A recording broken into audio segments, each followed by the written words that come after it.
جب انسان کے دل پہ زنگ لگ جائے، آخری جملہ، جب انسان کے دل پہ اسے یہ قرآن جو بندوں کا چھاپا ہوا ہے وہ نظر نہیں آتا، تو وہ جو اللہ کا نازل کردہ نور ہے وہ کہاں سے نظر آئے گا؟ اس قرآن کی آیتیں جو قرآن میں لکھی ہوئی ہیں جو نظر آنی چاہیے وہ بھی نظر کیا لگ چکا ہے؟ زنگ لگ چکا ہے۔ ہدایت کے رستے اپنی حماقتوں کی وجہ سے اپنے اوپر کیا کر لیا؟ بند کر لیا۔ انسان متمرد ہوتا ہے، سرکشی پر اترتا ہے، اور اس کے بعد بغض حجج الہیہ میں گرفتار ہو جاتا ہے۔ دنیا کی محبت جب بڑھنے لگتی ہے پھر فقط دنیا کو ترجیح دیتا ہے، نعوذ باللہ در معصوم سے دور ہو جاتا ہے۔ اس کو صرف یہ چاہیے کہ میری واہ واہ ہو، میری منقبتیں پڑھی جائیں، میرے فضائل پڑھے جائیں، مجھے میرے ملک کو، میرے معاملات کو، میرے فیصلوں کو کسی بھی قسم کا کوئی نقصان کسی کی طرف سے نہ پہنچے۔ انا ربکم الاعلیٰ کی صدائیں بلند کرتا ہے یہی بشر جب اللہ کی حجت کے مقابلے پر آتا ہے۔ بنو امیہ لعنت اللہ علیہم نے یہی کام کیا، دنیا کی محبت میں معصومین پر حملے کیے، ان کی توہین کرنے کی کوشش کی۔ بنو عباس لعنہم اللہ نے بھی یہی کیا، اتنا سخت ترین ماحول بنا دیا کہ وہ امام جس کے 4000 شاگرد، یہ 4000 کون تھے؟ یہ نابغہ روزگار تھے، یہ ممتاز تھے، صرف 4000 نہیں تھے، شاگردوں کی تعداد 4000 سے بھی زیادہ ہے۔ یہ 4000 شیخ مفید کی بقول ممتاز شاگرد تھے، یہ وی آئی پیز تھے، یہ P H D type professor type کے لوگ تھے، بڑے بڑے علماء تھے۔ وہ امام جس کے درس میں بیک وقت کم سے کم ممتاز 4000 بیٹھتے ہوں، اس کو ایسے نظر بند کیا بنو عباس کی حکومت نے۔ سن 140 کے بعد کا جو زمانہ ہے 48 تک کا، 142 کے بعد سے 48 تک کا جو زمانہ ہے، یہ سخت ترین زمانہ ہے۔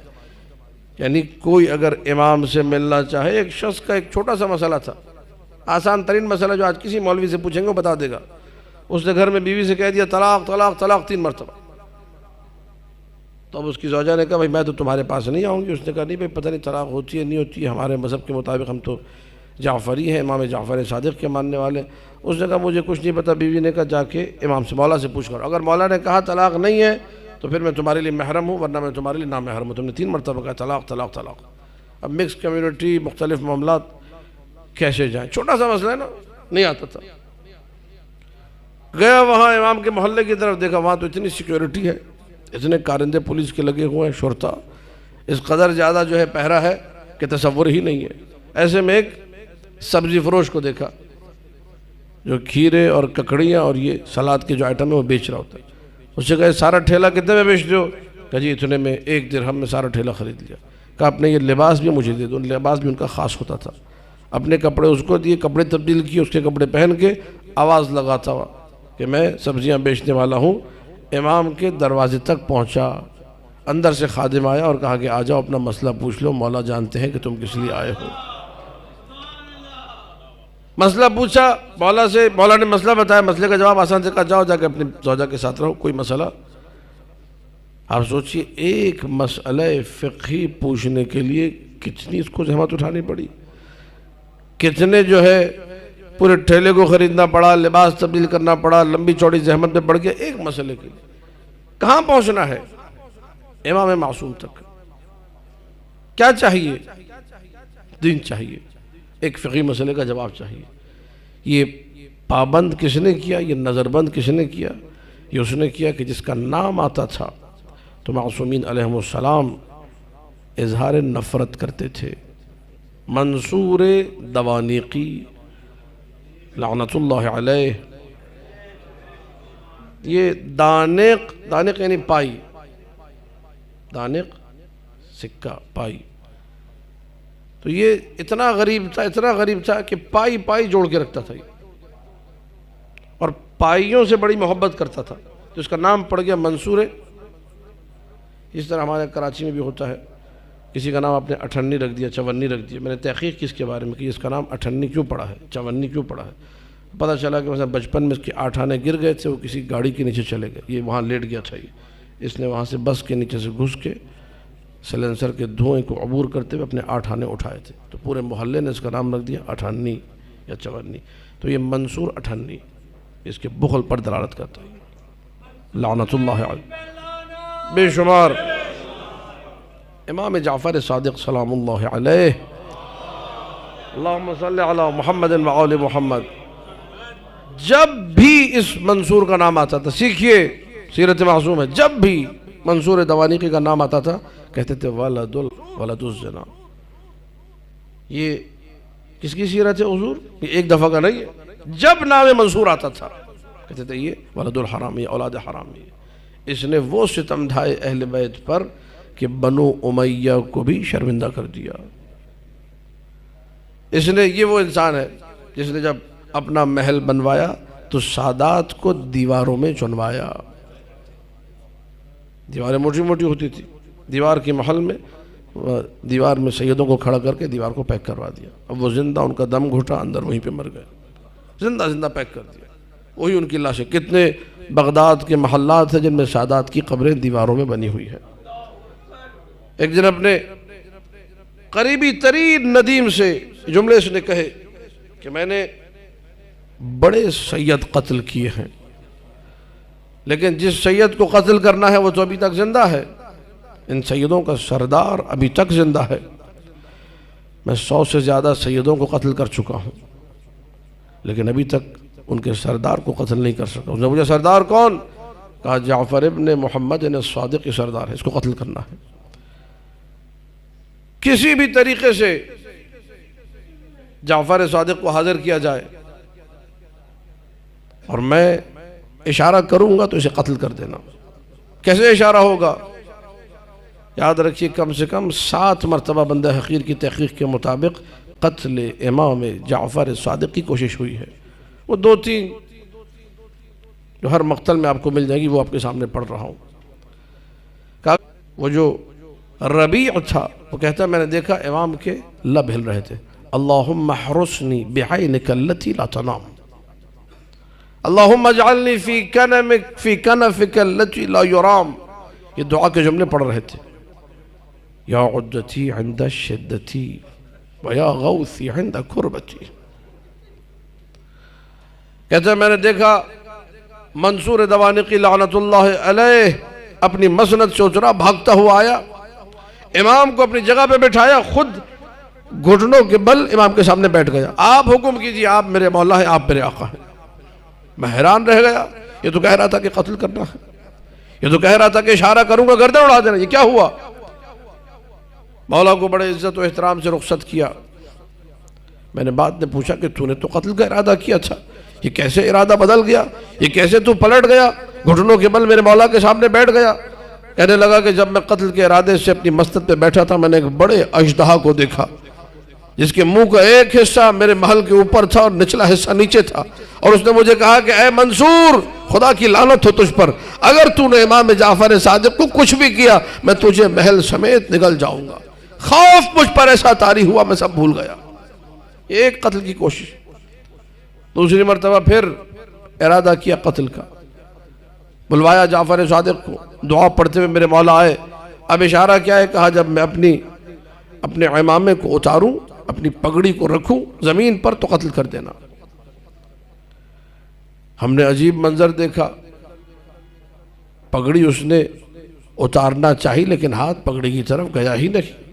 پھر وہی ہوا، لے کر آؤ وہ پوٹلی جس میں درہم و دینار ہے، انعام کے ساتھ، عزت کے ساتھ، آبرو کے ساتھ رخصت کر دیا۔ کیا ہوا؟ کہ مجھے کچھ سمجھ میں نہیں آیا کیا ہوا۔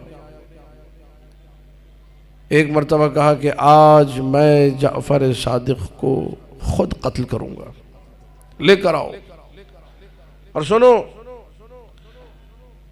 جس حالت میں جعفر صادق گھر میں ہو اپنے بیٹے محمد سے کہو ویسے لے کر آئیں، کپڑے تبدیل کرنے کی اجازت نہیں دینی، رسی میں باندھ کر گھسیٹتے ہوئے لے کر آؤ جس بھی کنڈیشن میں ہو۔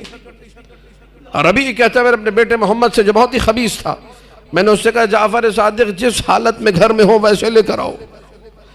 محمد ابن ربیع نے سیڑھی لگائی، امام کے گھر کی دیوار سے نیچے اترا، دیکھا امام گھر میں ہے، سر پہ عمامہ نہیں ہے، پیروں میں نعلین نہیں ہے، مصلی پر میرا مولا ہے، میں نے کہا اٹھ جائیے، اجرکم علی اللہ۔ جعفر صادق نے کہا مجھے اتنی مہلت دو میں آمادہ ہو جاؤں، سر پہ عمامہ رکھ لوں، نعلین پہن لوں۔ کہا مجھے اس کی اجازت نہیں، آپ جیسے ہیں ویسے ہی آ جائیے۔ 80 ہجری کی ولادت ہے، یہ 148 ہجری کا واقعہ ہے، یعنی میرا مولا 68 سال کا ہے، 68 ایئرز، بوڑھا آدمی ہے۔ محمد ابن ربی نے ہاتھوں میں رسی باندھی اور میرے بوڑھے امام کو کھینچنا شروع کیا، سواری پر بیٹھ کر۔ میرے مولا نے روتے ہوئے کہا تو بہت تیزی سے جا رہا ہے، میرے بڑھاپے پر رحم کھا۔ اجرکم علی اللہ۔ محمد ابن ربی رکا، ایک لمحے کے لیے خچر پہ سوار کیا کہ ہمیں تاخیر ہو رہی ہے، امام سے چلا نہیں جا رہا، بغل شاکری پہ بٹھایا، لے کر چلا۔ اجلکم علی اللہ۔ دروازے کے قریب جب پہنچے میرے مولا، ربی دوڑتا ہوا آیا۔ میرے مولا نے کہا مجھے 2 رکعت نماز پڑھنے کی اجازت دے۔ 2 رکعت نماز پڑھی۔ اجرکم علی اللہ۔ جعفر صادق جب منصور کے سامنے پہنچے، اس دفعہ منصور نے کہا میں خود قتل کروں گا، تلوار اپنے برابر میں رکھی ہوئی ہے۔ ادھر میرے مولا پہنچے، سید اگر بیٹھے مجھے معاف کریں گے، جملے سخت ہیں۔ چیخا منصور، دھاڑا، کہنے لگا اے جعفر تجھے شرم نہیں آتی؟ بڑی توہین ہے حجت خدا کی، وہ جو کائنات کا پسترین ہے، منصور دوانقی لعنت اللہ علیہ، وہ حجت خدا سے ایسے خطاب کر رہا ہے، اے جعفر تجھے شرم نہیں آتی؟ میرے خلاف بغاوت کرتا ہے، میرے خلاف باتیں کرتا ہے، میرے خلاف لوگوں کو اکساتا ہے۔ میرے مولا نے جواب دیا ہم نے بنو امیہ کے خلاف کچھ نہیں کیا، تمہارے خلاف کیوں کریں گے؟ اجرکم علی اللہ۔ ربیع کہتا ہے میں نے یہ منظر دیکھا کہ منصور دوانقی نے ایک بالش تلوار نکالی قتل کرنے کے ارادے سے، لیکن تلوار کو نیام میں واپس ڈال دیا۔ پھر تھوڑی دیر بعد منصور کو جلال آیا، اب تقریباً آدھا میٹر تلوار باہر نکالی، بڑی تلوار ہے، لیکن پھر واپس کر دیا۔ ایک مرتبہ تلوار پوری نیام سے نکالی، پھر تلوار کو نیام میں ڈالا۔ اجرکم علی اللہ، اور مولا کو بڑی عزت سے رخصت کر دیا۔ میں حیران رہ گیا کہ یہ ہوا کیا ہے۔ میں نے پوچھا کہ یہ امیر المومنین ہے، بادشاہ وقت، یہ ہوا کیا؟ یہ ربی پوچھ رہا ہے منصور سے۔ منصور نے جواب دیا میں نے جیسے ہی تلوار نکالی جعفر صادق کو قتل کرنے کی نیت سے، میرے سامنے رسول اللہ کا چہرہ آ گیا۔ اے منصور میرے بیٹے کو کچھ نہ کر۔ دوسری مرتبہ تلوار نکالی، پھر رسول اللہ سامنے۔ تیسری مرتبہ تلوار نکالی، پھر رسول اللہ سامنے۔ اجرکم علی اللہ۔ منصور قتل کی ساری کوششوں میں جب ناکام ہوا، اب اس نے انگوروں میں زہر دیا میرے مولا جعفر صادق کو۔ اجرکم علی اللہ۔ میں نے بڑا سخت جملہ پڑھا ہے کتاب میں، جب میں پڑھ رہا تھا زارو قطار رو رہا تھا۔ راوی کہتا ہے جب جعفر صادق کو زہر دیا گیا تو میں اپنے آقا کے حجرے میں داخل ہوا۔ سید مجھے معاف کریں گے، جملہ بڑا سخت ہے۔ کہتا ہے مجھے اپنے مولا کا سر نظر آیا، دھڑ نظر نہ آیا۔ زہر نے جسم ختم کر ڈالا ہے، جسم نظر نہیں آتا۔ اجرکم علی اللہ۔ سارے گھر والوں کو جمع کیا، آخری جملے کہے ہماری وصیت اس تک نہ پہنچے گی جو نماز کی بے حرمتی کرے گا۔ میں صلہ رحم کا قائل ہوں، وہ رشتہ دار جنہوں نے مولا پر ظلم کیا تھا ان کو انعام و اکرام سے نوازا۔ لوگوں نے کہا آقا اس نے آپ کے ساتھ برا سلوک کیا تھا، کہا اس نے برا کیا ہے، ہم برا کرنے والے نہیں، ہم اچھا سلوک کرنے والے ہیں۔ سب کو نوازا، وصیتیں کی۔ اجرکم علی اللہ۔ اے موسیٰ کاظم تم نے مجھے غسل دینا ہے، کفن ایسے دینا ہے۔ بڑی شان کے ساتھ زین العابدین کا امامہ لایا گیا۔ جن لباسوں میں میرے مولا نے حج کیا تھا وہ 2 مصر کے لباس، ان میں کفن دیا گیا۔ خوشبو کو تابوت پہ چھڑکا گیا، جنازہ جنازہ اٹھا بڑی شان سے، میں کہوں گا اے جعفر صادق، ساری زندگی آپ ذکر حسین پہ روتے رہے، پانی بھی پیتے تھے، قاتل حسین پہ لعنت کرتے تھے، جب جنازہ شان سے اٹھا ہوگا، رخ کیا ہوگا کربلا کا، اے میرے جد غریب حسین، اپنے بیٹے کو معاف کر دینا، تیرا لاشا 3 دن پڑا رہا، تیرے بیٹے کا امام صادق امام، ہے امام صادق امام، ہے امام صادق امام، ہے امام صادق امام، ہے امام، ہے امام، ہے امام۔ جعفر کی شہادت جو مدینے میں ہوئی ہے، جعفر کی شہادت جو مدینے میں ہوئی ہے، پھر آل محمد پہ، پھر آل محمد پہ قیامت کی گھڑی ہے، جعفر کی شہادت جو مدینے میں ہوئی ہے، جعفر کی شہادت جو مدینے میں ہوئی ہے، ٹکڑے کیا تربت میں محمد کا کلیجہ، ٹکڑے کیا تربت میں محمد کا کلیجہ، جعفر کو دیا زہر دو، جعفر کو دیا زہر دو، منصور شکی ہے، جعفر کی شہادت جو